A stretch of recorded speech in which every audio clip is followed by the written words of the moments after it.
In a lot of conversations with friends and clients, they often report the same, and they often report that they fear to never find their true passion. And it's often the same story. You try out a bunch of things, find something interesting, but then lose interest very quickly. And that really stresses people out because they think they never find their true passion.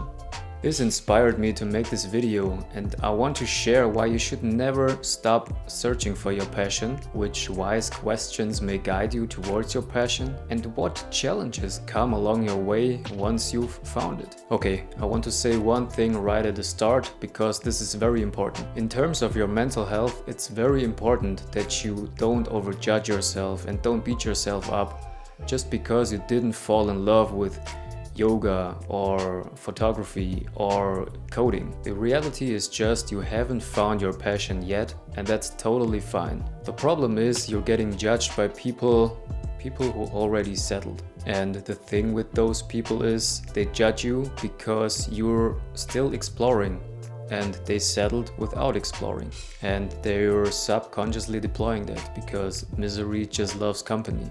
Okay, but let's jump right into it. I hope this video will give you a slight idea what your passion might be and will help you make your dreams come true. So if you enjoyed the video, please hit the thumbs up button and subscribe if you're not yet. So why shouldn't you stop exploring what your passion is? Because it's a fact.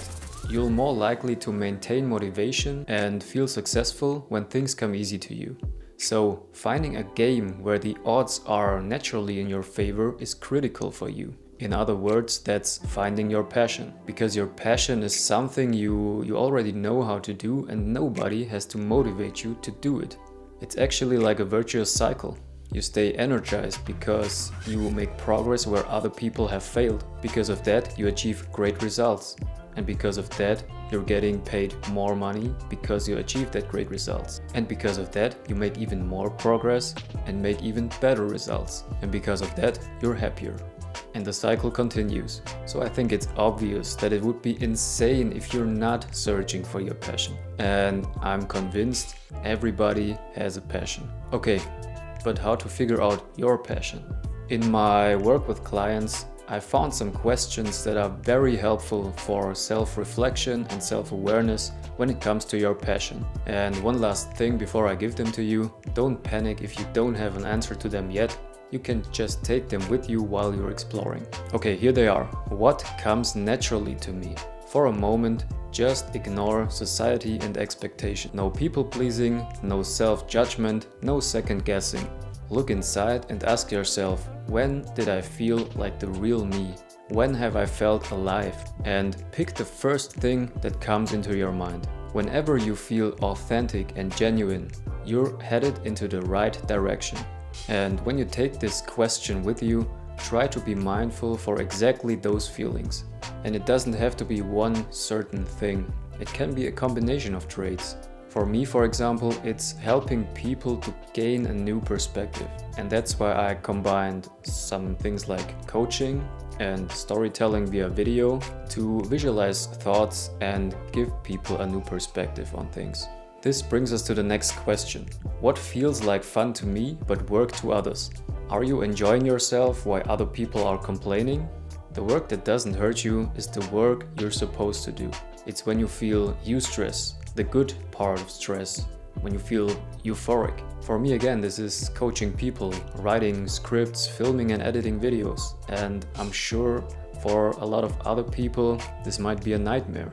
But don't forget one thing, it's still work. You have to actually do something. What I want to say, it's not only the fun part, like ha ha ha, it's still work.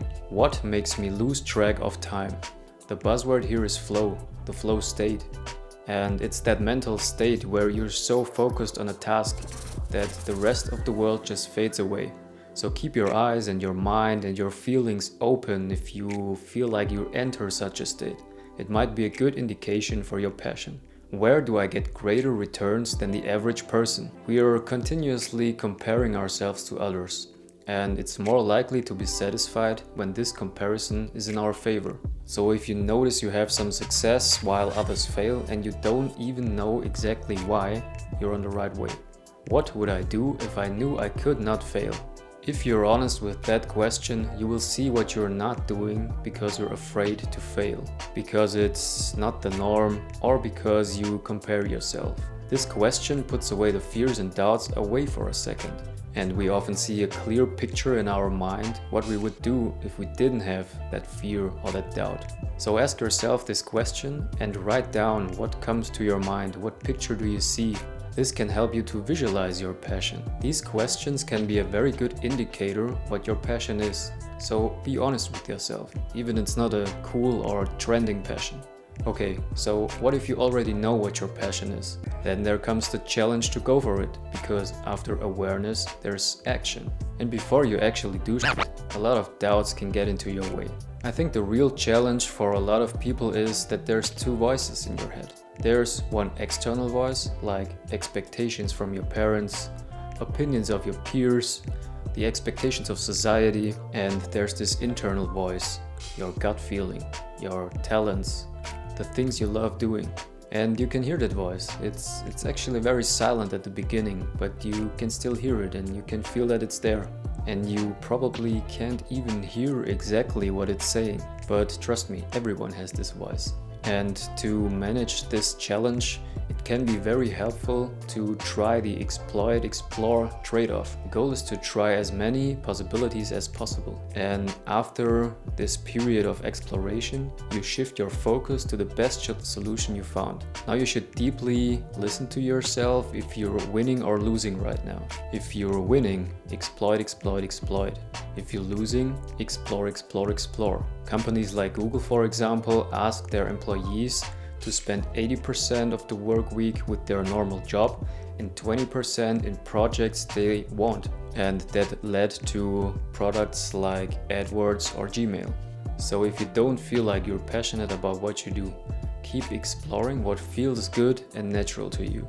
Look for moments, tasks, conversations where you can be yourself, feel authentic, and might enter the flow state. It's just a great feeling when you enter that cycle where you make progress, achieve great results, make money, and you're happy at the same time. It's just awesome. So believe in yourself, and thanks for watching, and I hope to see you in the next video.